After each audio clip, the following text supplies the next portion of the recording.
कौन सा? Control panel for 3 phase AC synchronous motor. ठीक है, सिंक्रोनस मोटर होता क्या है, जो एक कांस्टेंट स्पीड पे रहता है। हाँ, इसका फॉर्मूला क्या होता है कांस्टेंट स्पीड का? NS बराबर 120 F/P।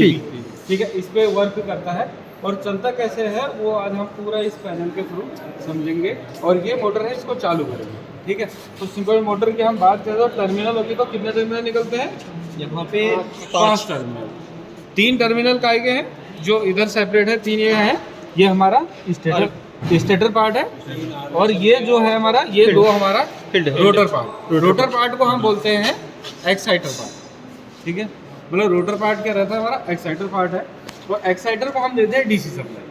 नॉर्मली जो 3 फेज की मोटर होती है उनको हम अल्टरनेटिंग करंट देते हैं तो स्टेटर पार्ट पे, और रोटर भी ट्रांसफॉर्मेशन प्रक्रिया के द्वारा अपने आप ही क्या करता है, एक अल्टरनेटिव मैग्नेटिक फील्ड बनाता है जिससे हमारी मोटर घूमती है। लेकिन इस मोटर में ऐसा नहीं होता है, इसमें रोटर को अलग से हम एक DC सप्लाई देते हैं। ठीक है, तो अब इस प्रोसेस को पूरा करने वाले हमें इस पैनल का पूरा सहारा लेना पड़ेगा और कैसे कैसे होगा इसको पूरा समझते हैं। ठीक है, ये हमारा 3 फेज की सप्लाई इधर आएगा। हम इस सर्किट को ऑन करेंगे तो हमारा फ्यूज के पास सप्लाई जाएगा। फ्यूज के पास सप्लाई जाएगा तो फ्यूज से हमारा डायरेक्टली ये जो 4 टर्मिनल है इनके पास सप्लाई चले जाएगा। ये पूरा पैनल पूरा ओपन पैनल है, इसके इंटरनली कुछ भी सर्किट बनानी है, हमें टोटल सर्किट आउटपुट में बनाना है। इंटरनल केवल ये सर्किट है कि जितने भी मीटर हैं इनकी ऑक्सिलरी सप्लाई टोटली इनपुट है। ऑक्सिलरी सप्लाई दिया है कि मीटर चालू हो जाए। ठीक है, और इसके अंदर हमारा semi automatic start delta starter भी है, वो भी इनपुट ही है। तो अभी हमें इसको समझना है।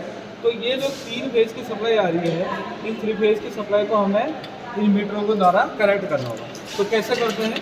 फर्स्ट में हमारा, यदि हम वो डबल वाला दे इस टाइप के कॉर्ड ढूंढना। देखो अभी ये फर्स्ट हमने इधर R फेज लिया, तो R फेज लिया और हमें इसको वोल्ट मीटर के द्वारा पता भी करना है कि कितना इसमें वोल्टेज रहेगा। ठीक है, तो एक वोल्ट मीटर को टर्मिनल हम यहाँ से कनेक्ट कर लेते हैं और फिर दूसरा इसके वोल्ट मीटर को 2 टर्मिनल दे देंगे R और Y। तो यहाँ पर हमारा वोल्टेज शो होगा। अभी हमें करंट मेजर भी करना है, तो करंट के लिए हम क्या करते हैं, इधर B वाला फेज दे देते हैं और इधर एम्पेयर मीटर को कनेक्ट कर लेते हैं। ठीक है, अब इस एम्पेयर मीटर का आउटपुट, इसका आउटपुट हम किधर देंगे? B पे ही। ये वाला हमारा B पर, मतलब हमें सेकेंडरी साइड में देना होगा। Yes sir. अब ये प्राइमरी साइड में नहीं देंगे, ये सेकेंडरी साइड में देंगे। तो सेकेंडरी साइड में हम इधर ही दे देते हैं, इस B पे दे देते हैं। ठीक है, इधर हमारा इनपुट है। अब हम स्टार्टर को सप्लाई दे रहे हैं, इधर से क्या दे रहे हैं? DL स्टार्टर है, तो DL स्टार्टर के हमने इनपुट में एक B वाली सप्लाई कनेक्ट कर दिया। ठीक है, इतना क्लियर है?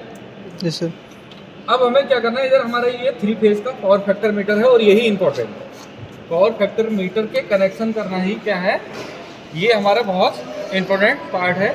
अभी इसमें करना क्या है, जैसे हमारा इधर V1 V2 V3 है और इधर देखो S1 S2 है और फिर S1 S2 है।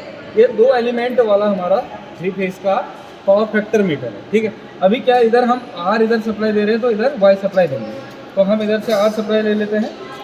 अभी इस पर से ही हमें क्या करना होगा, लूपिंग करनी होगी इसमें। ठीक है, ये हमने इधर से R सप्लाई लिया और ये R सप्लाई इधर कनेक्ट कर दिया। एक एलिमेंट को सप्लाई चले गया। अभी दूसरा इधर ये हमने, ये B पर है और Y, ये ना Y है ना, Y से हम क्या करेंगे, इधर V2 को दे दिया। ठीक है, Y से क्या दे दिया, V2 को दे दिया। फिर Y3 को हम दे देंगे, ये V3 है तो V3 हमारा जाएगा R Y B, तीनों फेज हमने इसके पास पहुंचाना है। ठीक है, तीनों फेज पहुंच गया और साथ में इसके पास पहुंचेगा एक न्यूट्रल, इसके साथ एक क्या पहुंचेगा, न्यूट्रल। ये इनपुट सप्लाई दे दिया हमने।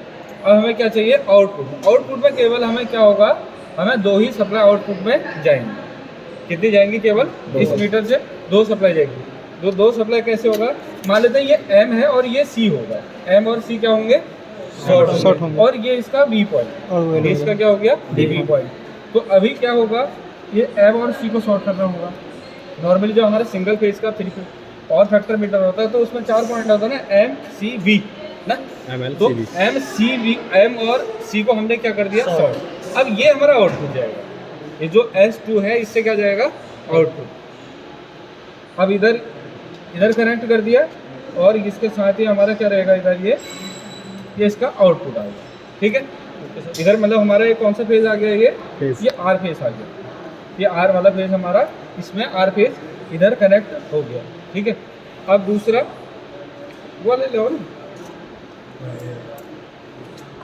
अब दूसरा क्या होगा, अभी इनमें से हम कोई भी दो को बना सकते हैं, इसको भी बना सकते हैं, इसके इस मतलब एम सी इसकी भी कर सकते हैं, इस वाले फेस को भी, इस वाले फेस कोई भी एक फेस कर लेते हैं, ठीक है। तो इधर इस फेस को कर लेते हैं, बी फेस को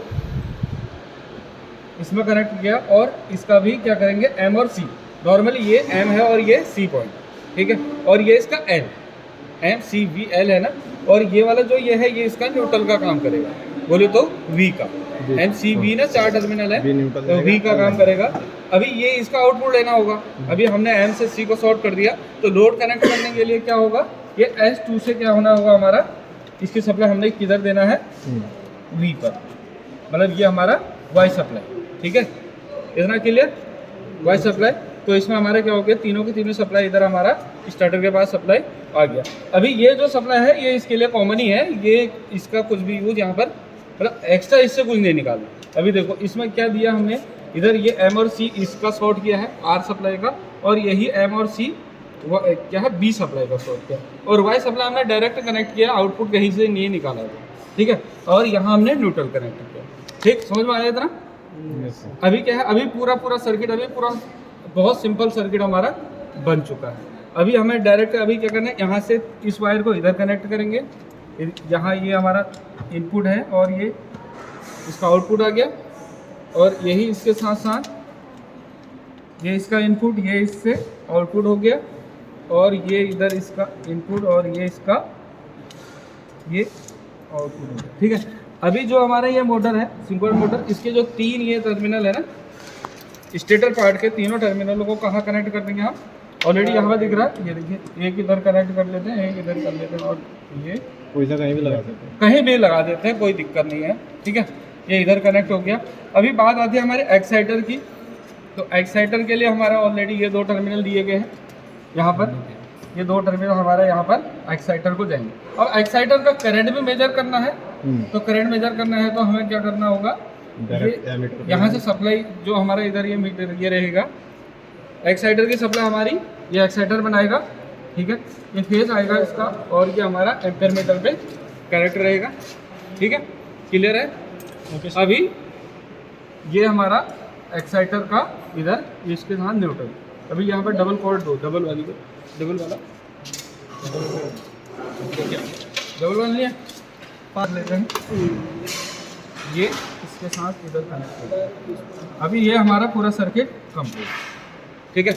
अभी इसके आरपीएम के लिए हमें ये आरपीएम मीटर है हमारा, डिजिटल आरपीएम मीटर है। इसका फील्ड एक बच गया, कौन सा सर, ये जो फील्ड बच गया है इसका हमें एक वायर और कनेक्ट करना होगा, तो हम कनेक्ट कर लेते हैं ना, ये इधर ही कनेक्ट करेंगे। ये जो ये फील्ड वाला है इधर यदि हम देते हैं ना इसको, तो फिर हमें चलो मान लेते हैं, चलो इधर ये डबल वाली लीड दो ना, और ये इधर आ गया, ये इसके साथ यहाँ, और ये फील्ड इसके साथ कनेक्ट करेगा, ये इसके साथ इधर करेंगे, ठीक है, समझ में आया। ये फील्ड के लिए हमारी सप्लाई जाएगा, और ये फील्ड हम ऑन करेंगे, सेपरेट है, और इसको हमें ज़्यादा एक्साइट नहीं करना है, हम लिमिटेड करेंगे अपने रिएक्शन देख के, ठीक है। और ये हमारा आरपीएम मीटर का यहाँ पर ये कनेक्ट कर देंगे, तो यहाँ पर हमें आरपीएम मीटर बताएगा कि जैसे जैसे एक्साइटर बढ़ाएंगे स्पीड बढ़ जाएगी। स्पीड एक्साइटर से स्पीड नहीं बढ़ेगा, एक्साइटर का जो ये एक्साइटर है इसका काम क्या है, पावर फैक्टर को सुधारना। दरअसल में जो हमारे सिंक्रोनस मोटर है इसका यूज क्या है, एक स्टडी स्पीड पर चलता है, और साथ साथ क्या करता है पावर फैक्टर को भी सुधारता है। हम यहाँ पर ये देखेंगे कि स्टार्टिंग में क्या पावर फैक्टर है, और जब हम एक्साइटर बढ़ा रहे, ओवर एक्साइट कर रहे, तो उसमें क्या इंक्रीज हो पा रहा है पावर फैक्टर ना, हमारा पावर फैक्टर ये बताएगा। तो हमको यूनिटी करना है, और ज़्यादा ही हम उसको ओवर एक्साइट करते हैं तो यहाँ पर क्या होता है, एक दोष उत्पन्न होता है, क्या बोलते हैं उस दोष को, हंटिंग दोष। ये क्या करता है, वाइब्रेशन करना स्टार्ट करता है, ठीक है। कम में क्या होगा, ज़्यादा में क्या होगा, यही हम प्रैक्टिकली यहाँ पर सीखते हैं, उससे ज़्यादा कुछ नहीं सीखते, ठीक है। तो इसमें कोई डाउट है, क्लियर। हाँ